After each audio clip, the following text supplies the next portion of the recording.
समय में ब्लास्ट हो गए और जिनमें की 3 होटल्स हैं और 3 चर्च हैं और जिसमें की मोर देन 100 पीपल्स की डेथ हो गई है।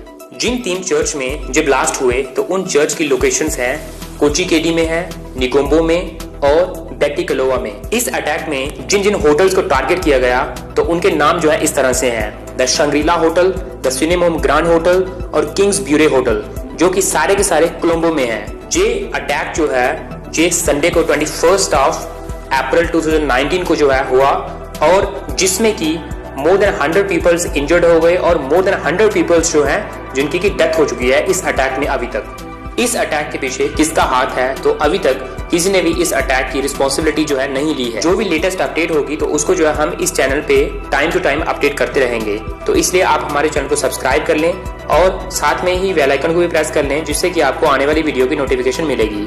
तो मिलते हैं नई वीडियो में, तब तक के लिए बाय।